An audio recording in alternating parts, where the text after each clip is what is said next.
I believe in mutual networking, where it's not just you taking, but also you giving as well. So having synergies in whatever you're doing as well is very important, I say.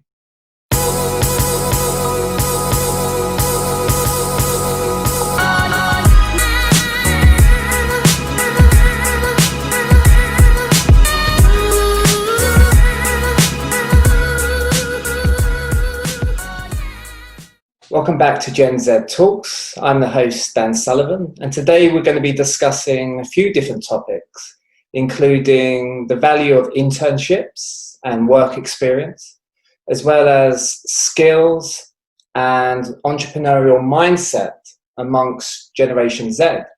And today we're joined by a special guest who is currently a sixth form student, as well as involved in different projects, where he is the founder of Elevation Network, as well as a founding partner of Black Ivy Partners.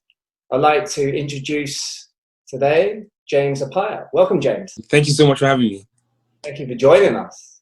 James, I thought we can start off, for such a young man, you've achieved so much already. So I want to start off by going over your journey so far. And how did you amount so much experience at such a young age? So I'll say in terms of my journey, in terms of like career and the corporate sector, I started off in year 12. So in year 12, I took the A-levels, politics, geography and economics. And studying politics kind of opened my eyes to the political world. I always knew about David Cameron, Tony Blair, like the Prime Minister. I knew about the cabinet. I knew the House of Commons, I knew the House of Lords. But I think year 12 politics kind of opened my eyes to like the actual interest, like the insides of how politics actually work. And it also opened my eyes to kind of the negatives of politics, especially in America as well, which I moved on to in year 13, American politics. And from the back of that, I started to do a lot of campaigning. And I started actually a knife crime campaign in year 12 for various companies. So I started off with Telco, which is similar to my my borough's youth commission, and essentially we started off by kind of creating recommendations to help kind of mitigate the knife crime pandemic. People may have called it, or epidemic, and that was like a real good journey for me at the start of year 12. I'm coming into year 12 as a sixth form student. I stayed in my sixth form, and moving on from that, it got me into places such as UK's Youth Advisory Forum, where we literally advise young people on, literally advise ministers, so people in parliament and civil servants, on policies for young people. And also it took me to the Youth Parliament Committee, where every year we have a topical issue which we sit in select committee rooms in parliament and literally talk to MPs on recommendations they can for a topical issue. So for example, this year was knife crime, which I've been doing for most of my journey in year 12. So it was kind of easy for me. That helped me also end up as part of Commonwealth Parliament Association as a guest, speaking to about 40 MPs from across the world, talking about things like knife crime, gender scrutiny, mental health, and just, so things like being toxic masculinity as well. And from that journey, it kind of helps me to the part of end of year 12, where there's a lot of internships going now. So I managed to do a live brief project for Microsoft, got an internship at Rothschild. I had a few inside days at places like BNP, Facebook, Google, etc. But yeah, that was like a really, really good experience. And yeah, I feel like from the year 12, the spark of studying politics kind of helped me along my journey. And I feel like it's helped me find my passion, which I think I'll explain later on in today's interview. Thanks, James. I'm amazed, pleasantly, how much work experience you've accumulated already, especially in this competitive market where work placements and internships are so hard to find for young people. How did you go about applying? Well, where did you find these internships, and how did you go about applying for the internships so that you stood out from the rest of the competition? So in terms of your first question, how did I find these internships? I feel like that's very, very important, because a lot of people have the ability to get onto these internships and work experiences. However, they don't get the opportunity by actually seeing the application or someone sending it to them. And for me, it was a thing of where I had people in my network who were sending me these things constantly. Apply to this, James, apply to this, apply to that. And I've joined a few organizations which helped me with that as well. So I joined something called the Advantage Group, which helps people from unrepresented backgrounds. I joined something called Amos Bursary, which helps young Black men into the corporate sector. I joined something called Everything D&I, so Everything Diversity and Inclusion. So I think there was these organizations that helped me in terms of giving me these opportunities, whether it was on their website, whether it was somebody sending it to me personally from the organization, or whether it was them having a program within that organization. So for example, Everything D&I, Everything Diversity and Inclusion has an accelerator program, and that accelerator program helps me do the Life Brief project for Microsoft. So I know there's a few organizations at the moment that similarly, so I recently done an online internship with BlackRock, and that was because into university, they have a program called Big City Bright Future, and that helped me get into that internship. In terms of like the second part of your question, I'll say what made me stand out. I think initially, actually, I applied to a few stuff and I wasn't getting onto them, so I was facing a lot of rejections.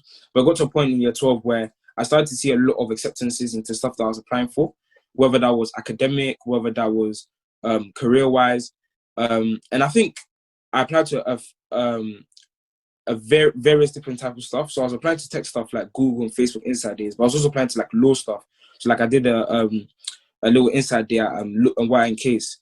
And I think in terms of standing out, I feel like number one, you have to have like a diversity of experiences. And if you even don't have experiences, have your passion and what you want to do very clear. So like I know my passion is empowering people politically, spiritually, and economically.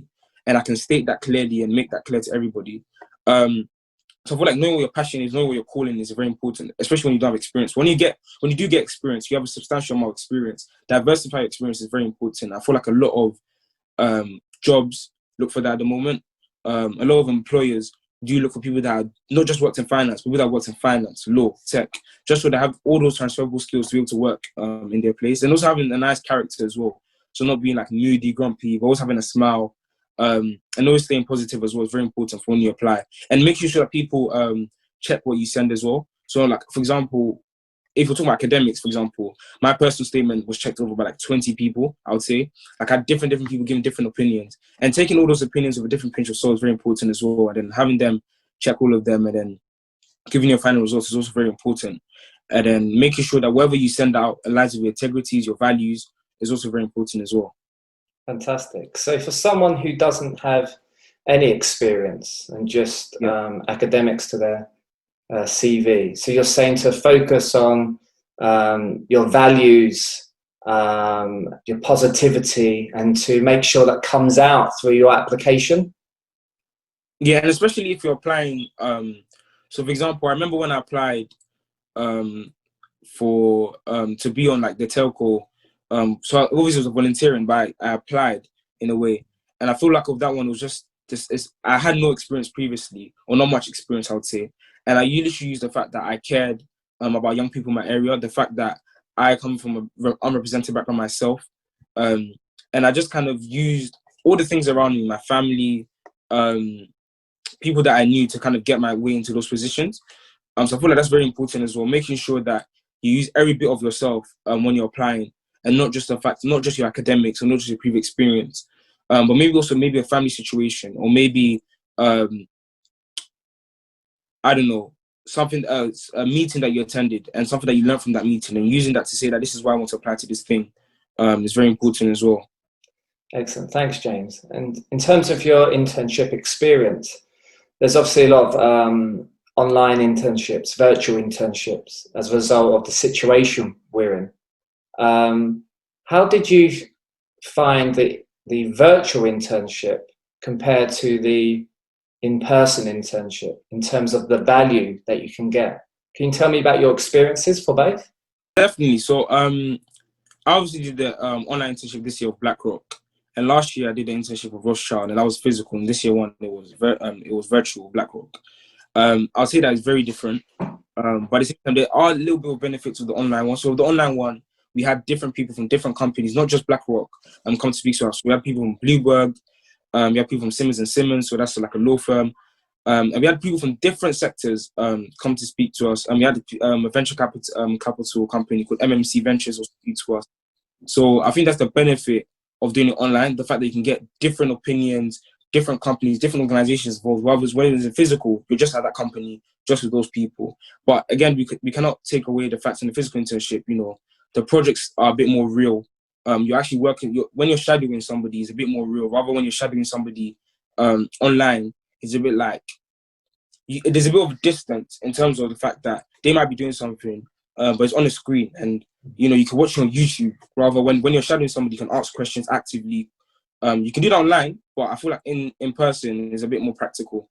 So I guess the benefit of online internships is essentially the fact you can change it up how you want to. You can bring different organizations in, you can bring different people in whenever you want, and there's no formulated structure. Whereas with a physical internship, there's a kind of like a actual structure of how you're doing it. And yeah, I think. Okay.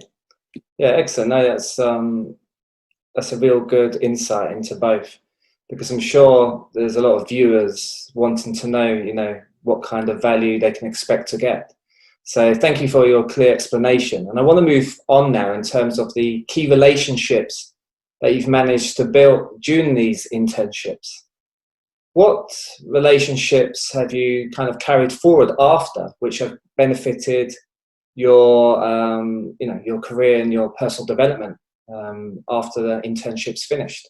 In terms of internships and, like mentors and buddies that people get at internships, I would say that it's actually a bit hard. I've found it a little bit hard, to stay in contact with those people that I've had at internship. Some others is not, because, I connected them with LinkedIn, send a message here and there. But having a good relationship and a strong relationship, sometimes it's hard, especially if you don't have like similar traits or similar hobbies. So I'd say, in terms of if someone wants to go into an internship and kind of leave with somebody that they know they can rely on in the future, I would say make that your goal and put that in your head, so that whenever you're speaking to somebody, you're speaking to them with the intention that it's going to be long term and not just show me what you do. I take notes and that's it. I leave after the internship is done. But rather a relationship thing where it's like, if I need help whenever, I can come to you. I think one thing we have to also realize is that when people go for internships, usually the people that are like shadowing or the people that are conducting the internship are very busy people.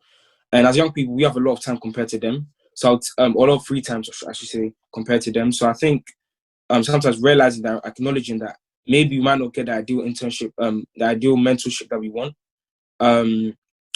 So I'll say that in terms of me and key relationships that have helped me in my journey so far, I'll say they're actually outside of the internship remit. It's been more of people that have reached out to me and said they want to help me. And they want to help me because they see themselves in me. And because of that, we're able to relate, we're able to talk, we're able to have a good laugh. It's not always serious. So I think that's very important, because sometimes as well, these internship mentorships, it can be very, very professional. And once it goes out of that it becomes a bit controversial. So I think sometimes internship relationships are not everything. They are important, especially when you actually go into the workplace in the future. But as a young person, I feel like building relationships, key relationships outside of these internships, also as important as building relationships in those internships that you go into. So the employers, etc.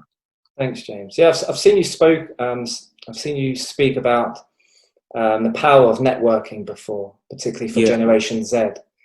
Where do you do most of your networking? And how do you develop deep connections within your network, which can really benefit you? So I think with networking, for me, it's been, so I joined these organizations, like I mentioned before, and they have networking events. And once I have these networking events, I literally go around, do that little elevator pitch, try to see if I have mutual connections. Because one thing I realized with me is that I always have mutual connections with somebody somehow. But obviously that takes time to build. But using things like mutual connections, using things that people have done. So for example, if someone's worked at Goldman Sachs before, I will literally approach them and ask them a question about Goldman Sachs, because I have the mindset that I may want to work there in the future. The same way someone that wants to work at White and Case in the future, if they see someone's maybe worked at Simmons and Simmons, that's not White and Case, but they can ask them about the contrast between those two companies. So always finding something to start a conversation with and carrying on that conversation is very important. I think that goes back to social skills. So having good social skills, social awareness, the ability to read situations, when to even stop a conversation, when to carry on a conversation. I feel like that's where the networking comes into it. In terms of the power of networking and why I do most of it, I feel like networking has helped me in the sense that people always give me opportunities. Like, I feel like it's networking that I'm even doing this interview in the first place. Someone recommended you to me, and I think that's how it starts off. So it's a thing of where you meet somebody, you connect to the person, you meet someone else and connect to the person. And for me, where I do most of my networking is LinkedIn.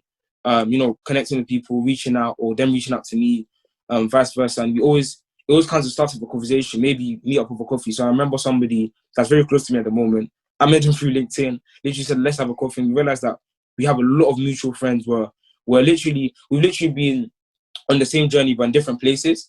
And the fact that we're able to meet through LinkedIn is very powerful. And I think sometimes people feel like only LinkedIn is a place for networking. You could do networking on Snapchat, you could do networking on Instagram, you could do networking on Facebook. So it's not just LinkedIn. LinkedIn, I think, is more of the professional type of thing. But I mean, always reaching out to people on Instagram, Snapchat, direct messaging people and asking them genuine questions, asking them for help is always, and I feel like at the start you may seem as a pest, but it gets to the point where people start asking you for help.